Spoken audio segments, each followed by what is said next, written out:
Assalamu alaikum, dear students. Chapter 2, Principle of a Balanced Diet. Activity 3, Qualitative Requirements, Energetic Needs. And Activity 4, Quantitative Needs, Requirements, and Proteins.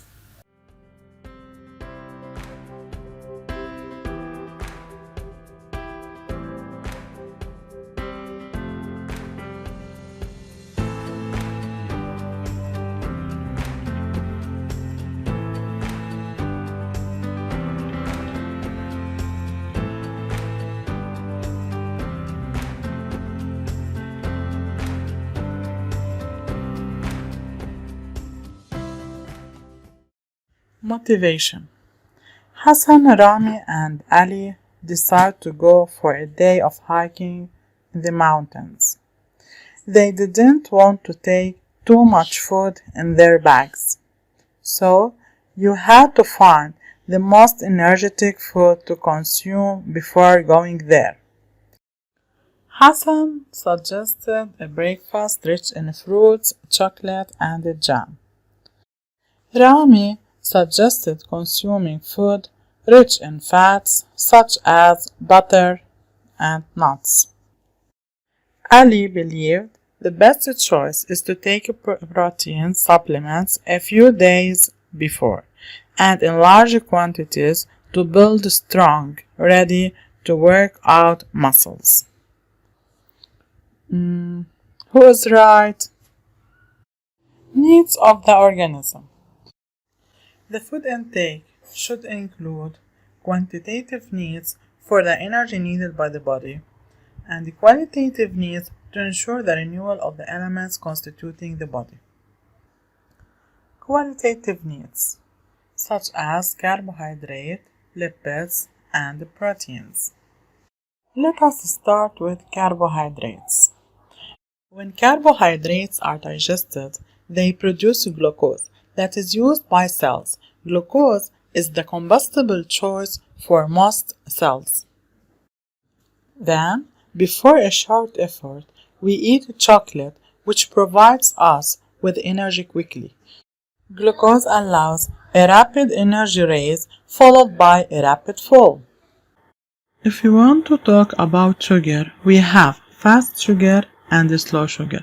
Fast sugar example saccharose, and they are stored as lipids, while slow sugar such as starch, which is stored as glycogen. In these figures we have examples about fast sugar and slow sugar. Fast sugar such as Pepsi, ice cream, donuts.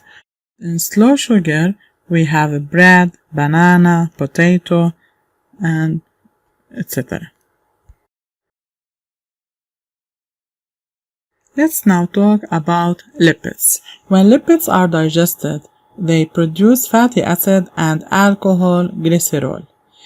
If you look at this figure, we have foods high in fat. Lipids are a source of energy for certain cells and for muscles during physical exercise. Lipids have nutritional values by providing essential fatty acids. What do we mean by essential fatty acids? They can't be produced by the body, but they must be provided by food. These essential fatty acids enter in the structure of nerve cells, cell membranes, and in the composition of certain hormones and certain vitamins. The energy supplied is more sustainable. What do you mean by sustainable? It means more durable.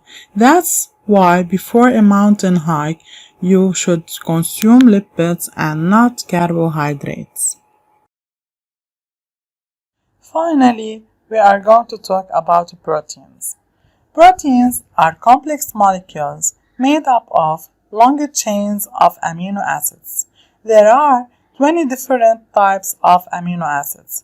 The number and the sequence or combination of amino acids in a protein determine its nature, structure, and function. For example, if we have these two proteins, protein number 1 and the protein number 2, if you compare the two sequences of this protein, we find that both have the same type of amino acid, but the sequence is different. Thus, protein 1 and protein 2 are different. Therefore, the difference between proteins are in the number and the sequence or order of amino acids. Now let's talk about protein mechanism. When proteins are digested, they produce amino acids. These amino acids will be used by cells to synthesize structural protein, which build membranes, and functional proteins such as enzymes and hormones. For example, if you look at the figure, this is the protein that we take it from the food, and after digestion, it becomes amino acids. And in the cells, they are synthesized to become structural protein or functional proteins. Now, can the body produce the 20 different types of amino acids? Indeed not. Amino acids could be essential amino acid or non-essential amino acid. The essential amino acids are not produced in the body and should be provided by protein-rich food, while the non-essential amino acids, they are produced in the body. Now, how much protein should we take during a day? So, daily needs in proteins.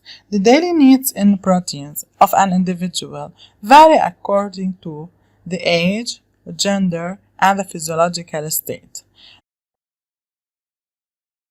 A minimum intake of 1 gram per kilogram is required.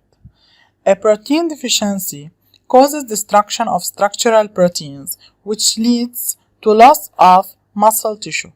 Excess protein intake contributes to the formation of reserve lipid and insufficient elimination of urea by the liver and kidneys. So, it is essential to avoid excess protein intake to develop muscles in order to protect the kidneys and the liver. Now, who was right? Hassan, Rami, or Ali? Of course Rami, because he consumed food rich in fat such as butter, nuts, and etc. The assignment: watch the video, study notes in the summary sheet. Thanks for your attention and see you inshallah in next video.